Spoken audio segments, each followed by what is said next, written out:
Hablaremos esta noche de Palamedes.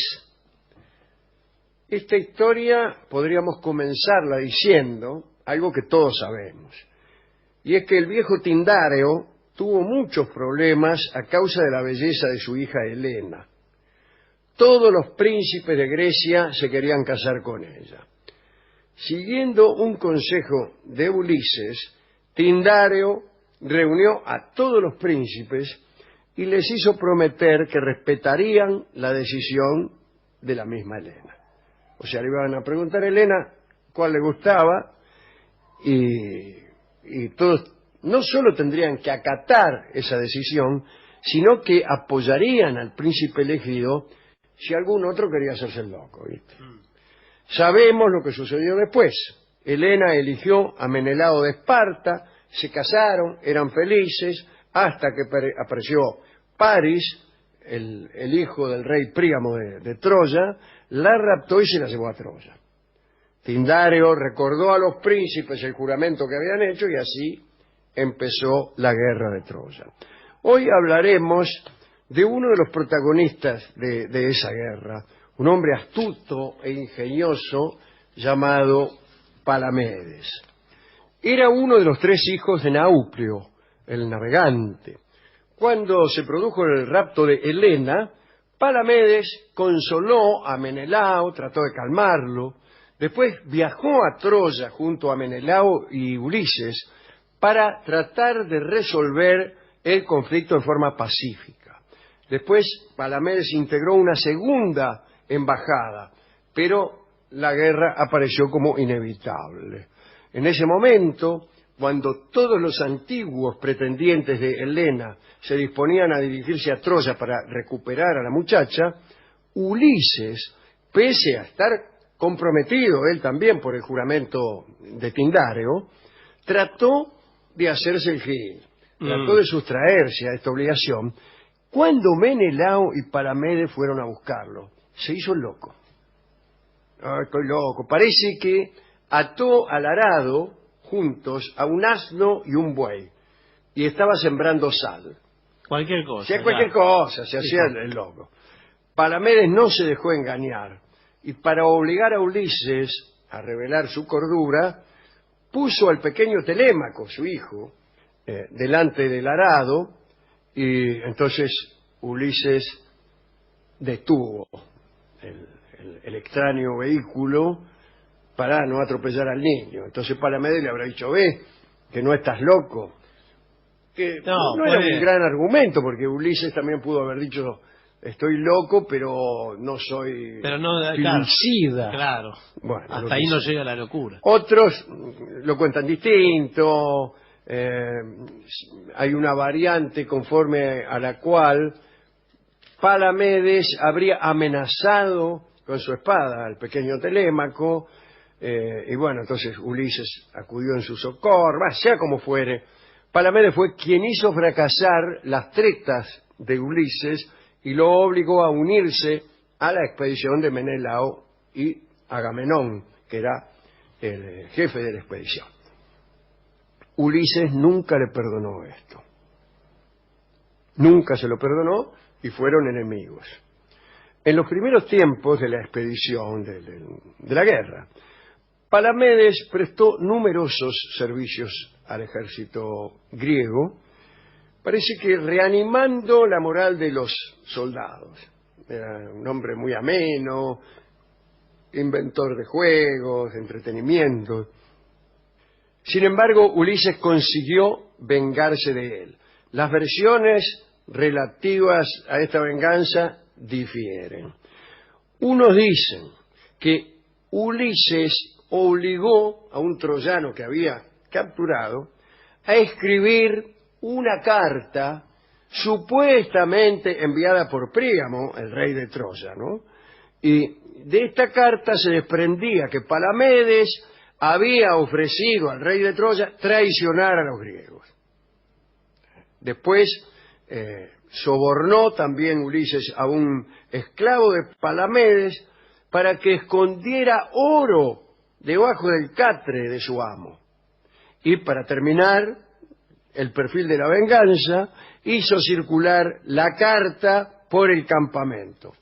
Y la carta fue encontrada por el jefe, por Agamenón, quien enseguida mandó a detener a Palamedes y lo entregó a los miembros de su ejército y lo lapidaron.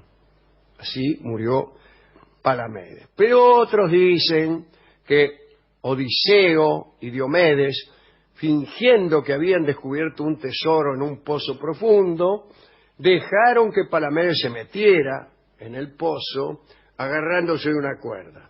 Y después parece que le cortaron la cuerda y empezaron a tirarle piedras sobre la cabeza. Otros dicen que lo ahogaron en una expedición de pesca. Bueno, y no faltan tampoco los que aseveran que el propio Paris lo mató de un flechazo. Ni siquiera están de acuerdo en si murió en la colona troyana, o en Gerestos, o en Ténedos. No se sabe ni dónde murió. Pero bueno, qué sé yo. Hay un altar de Palamedes cerca de Metimna Lesbia. Palamedes se había ganado la gratitud de sus compañeros más que nada por la invención de los dados. Y entonces se entretenían. Imagínense, antes de Palamedes no había dados. Claro, y baraja tampoco había en esa época, no hubo hasta la Edad Media, ¿no? Así que el primer par de dados lo dedicó Palamedes en el templo al Tique en Argos. Todos envidiaban su sabiduría porque también había inventado los faros. ¿Los faros? O sea, las luces que hay cerca de las costas para llegar a los barcos. Eso inventó. En realidad faros se empezaron a llamar después de la construcción del faro de Alejandría, que es el faro por antonomasia, ¿no? Inventó también la balanza. Imagínense, uno iba a la farmacia y no podía pesarse. No, ni jugar a los dados ahí. Y claro, inventó las medidas, el disco para lanzar, el disco deportivo, ¿no? Del discóbolo. Inventó también el alfabeto. Bueno. Algunos dicen que en realidad no inventó el alfabeto, sino algunas de las letras del alfabeto, ¿no? Ahí está nuestro amigo Cayo Julio Higinio, que era un liberto, vivió en la época del emperador Augusto y escribió un libro fantástico que se llama Fábulas. Y en la última fábula, Higinio dice que las parcas inventaron las 7 letras, las primeras 7 letras. Después dice que Palamedes, el hijo de Nauplio, inventó las otras 11. Y agrega también otros detalles de letras sobrevinientes que fueron inventadas por un tal Epicarmio de Sicilia, que tal vez no era el autor siciliano Epicarmo, que es muy famoso, sino otro anterior, y que Simónides agregó omega, epsilon, zeta y psi. O sea, no inventó el alfabeto, pero inventó las 11 letras principales. Bueno, lo mataron a Palamedes. Cuando el viejo Nauplio, el papá, se enteró del asesinato, se embarcó para Troya y exigió una satisfacción. Pero Agamenón, el jefe, no quiso dársela, porque, en realidad Agamenón era cómplice de Ulises en casi todo y no simpatizaba tampoco con Palamedes. Así pues, Nauplio volvió a Grecia con otro hijo que todavía vivía, llamado Eax, y dice, ahora me voy a vengar. Y llevó falsas noticias a las esposas de los asesinos de Palamedes, diciendo a cada una de ellas lo siguiente: tu marido va a regresar trayendo consigo una concubina troyana, desde luego, como su nueva reina. Eso es lo que decía a las mujeres de los príncipes griegos, ¿no? Algunas de esas esposas se suicidaron inmediatamente. Así eran las cosas en aquel tiempo. Se valoraba mucho el matrimonio y poco la vida. Otras cometieron adulterio. Claro. Me parece más razonable, ¿no? Como por ejemplo Clitemnestra, la mujer de Agamenón, ¿no? Que se entreveró, como todos sabemos, con un señor llamado Egisto. Egialea también era la esposa de Diomedes, que cometió adulterio con Cometo, si me permite este nuevo redundancia. insecto. Sí. Mientras tanto, también se había vengado de otros jefes griegos. Por ejemplo, cuando el grueso del ejército regresó de Troya, andaba por ahí por un lugar que se llama las Rocas Redondas, y Nauplio, durante la noche, encendió una gran hoguera en los arrecifes. Y los griegos, creyendo hallarse en las proximidades de un puerto, pusieron proa hacia el lugar donde brillaba la luz, y sus barcos se estrellaron.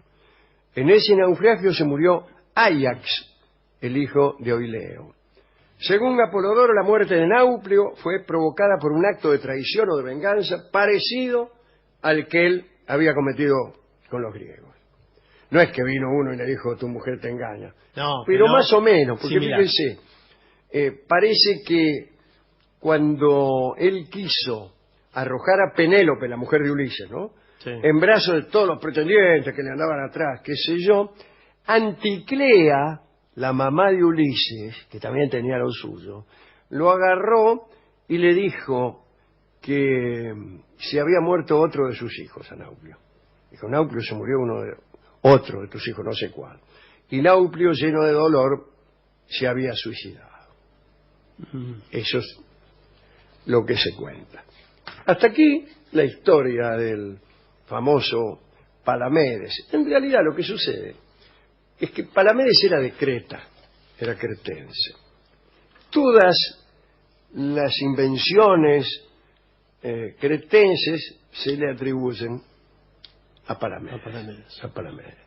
Pero también la astucia propia de los cretenses se le atribuye a Palamedes, o mejor dicho, se le atribuye a Palamedes y se le atribuye a los cretenses.